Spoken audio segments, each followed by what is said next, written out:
Hello friends, স্বাগত জানাই YouTube চ্যানেলের নতুন ভিডিওতে। ফ্রেন্ডস, এই ভিডিও খুবই ইন্টারেস্টিং হতে চলেছে। এই ভিডিওর মাধ্যমে আমি কতগুলো মূল্যবান পয়েন্ট আপনাদের সামনে তুলে ধরবো। সেই মূল্যবান পয়েন্টগুলো আপনারা বুঝবেন যে আমার 9 বছরের অভিজ্ঞতায় সেই পয়েন্টগুলো কিভাবে মার্ক করতে আর কিভাবে নিফটি বা কোনো শেয়ার চলে, সেই পয়েন্টগুলো কী কী। প্রথমত, নিফটি অথবা কোনো শেয়ার যখন মুভ করে সেটা কিন্তু সবসময় মাদার ওয়েভকে ফলো করে। মাদার ওয়েভটাকে আমি আপনাদের সামনে সম্পূর্ণভাবে তুলে ধরবো।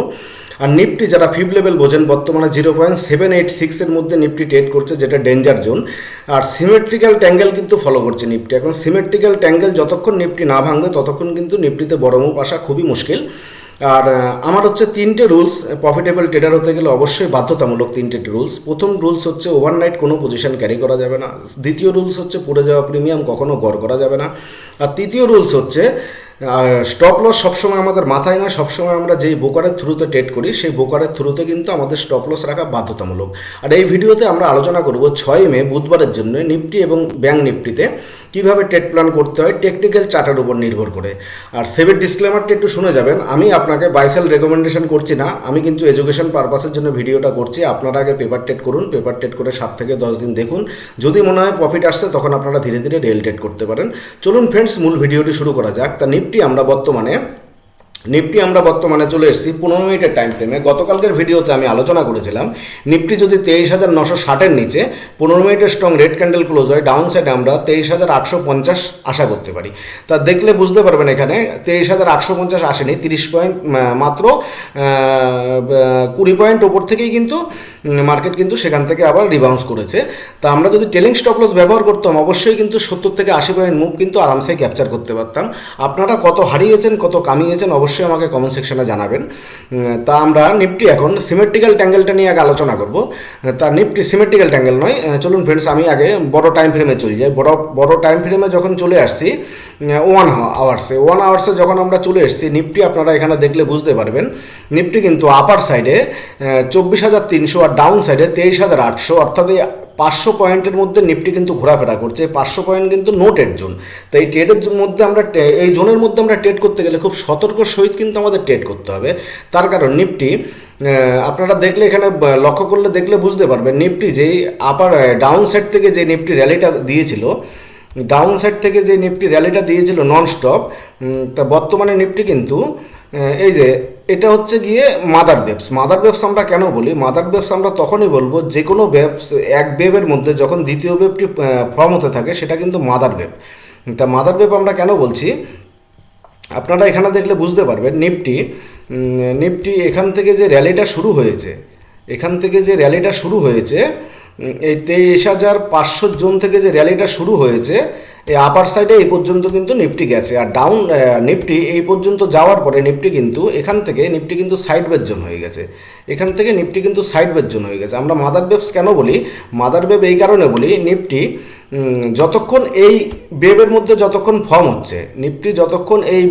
ফর্ম হচ্ছে এটা হচ্ছে মাদার ওয়েভ। আর এটা হচ্ছে পেটের মধ্যে কিন্তু নিফটি চলছে। তার কারণ এটা কিন্তু মাদার ওয়েভ হিসাবে কাজ হচ্ছে। যতক্ষণ এই ওয়েভের এই ডাউন সাইড ফল না করছে ততক্ষণ বিয়ারিশ হতে পারছে না। যতক্ষণ এর আপ সাইড 24,600 জনটি যতক্ষণ পান না হচ্ছে ততক্ষণ কিন্তু নিফটি কিন্তু বুলিশও হতে পারছে না।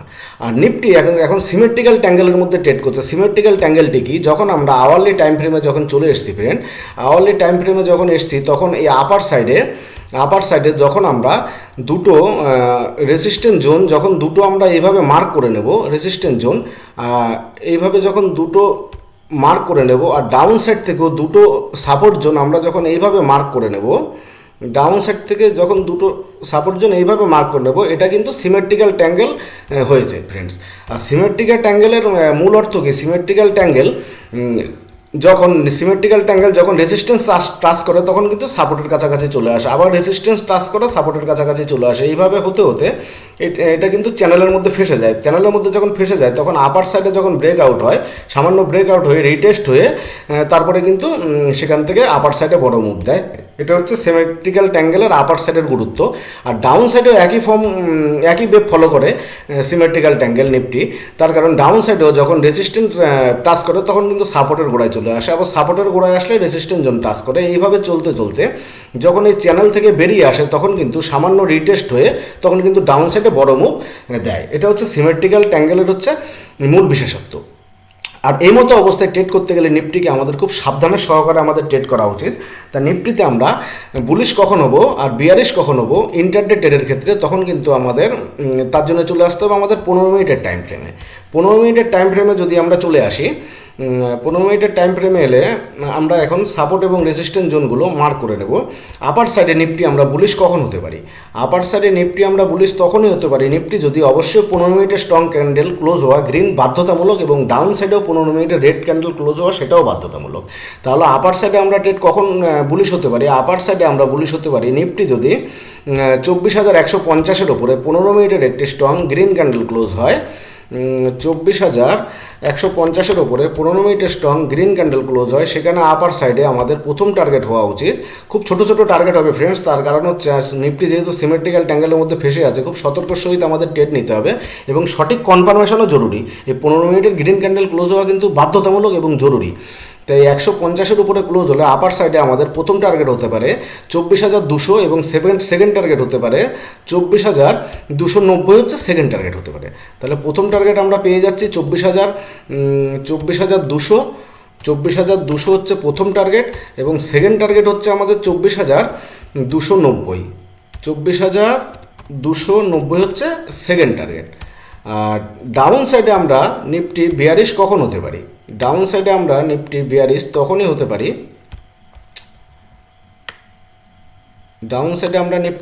তখনই হতে পারি, নিফটি যদি 15 মিনিটের একটি স্ট্রং রেড ক্যান্ডেল ক্লোজ 23,870-এর নিচে 15 মিনিটের একটি স্ট্রং রেড ক্যান্ডেল ক্লোজ হয়।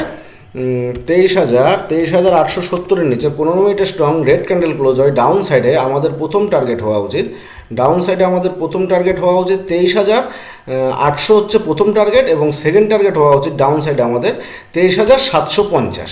অবশ্যই এক্ষেত্রেও রেড ক্যান্ডেল ক্লোজ হওয়া বাধ্যতামূলক। তাহলে আমাদের ডাউন সাইডে প্রথম টার্গেট হওয়া উচিত 23,800 এবং সেকেন্ড টার্গেট হওয়া উচিত 23,750 হচ্ছে আমাদের ডাউন সাইডে সেকেন্ড টার্গেট হওয়া উচিত। আর টেলিং স্টপ লসটা আমি আপনাদের আজকে বলবো এই ভিডিওর মাধ্যমে। টেলিং স্টপ লসটা হচ্ছে আমি যখনই বলি তখনই বুঝে নিতে হবে। টেলিং স্টপ লসের রাখার পদ্ধতি হচ্ছে দুটো। যখনই আমরা 15 মিনিটের ক্যান্ডেল ক্লোজিংয়ে ট্রেড করব, তখন কিন্তু আমরা সেখানে টাইম ফ্রেমটি ছোটো করে 5 মিনিটে চলে আসতে হবে। 5 মিনিট অথবা 3 মিনিটে রাখতে পারেন।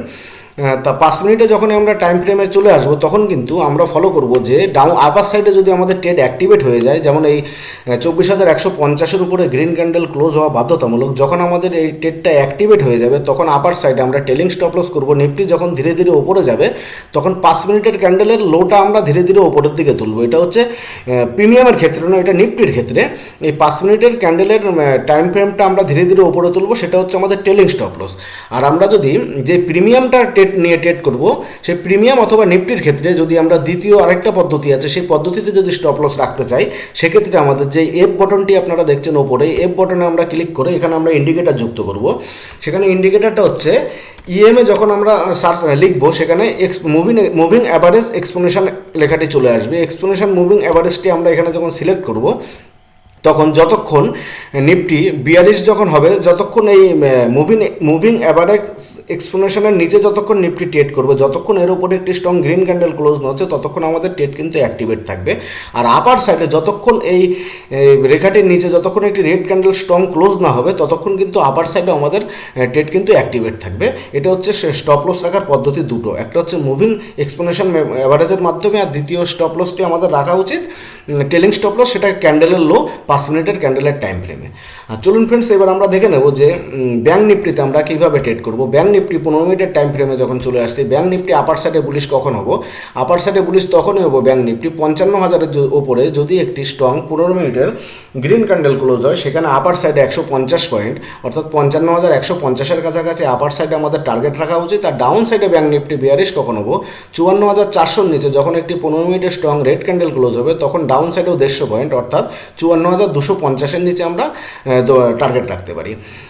অবশ্যই ভিডিওটি প্রথম থেকে শেষ পর্যন্ত দেখার জন্য আপনাদের ধন্যবাদ। আর ভিডিওটি কেমন লাগলো কমেন্ট সেকশনে জানাতে ভুলবেন না। ধন্যবাদ ফ্রেন্ডস।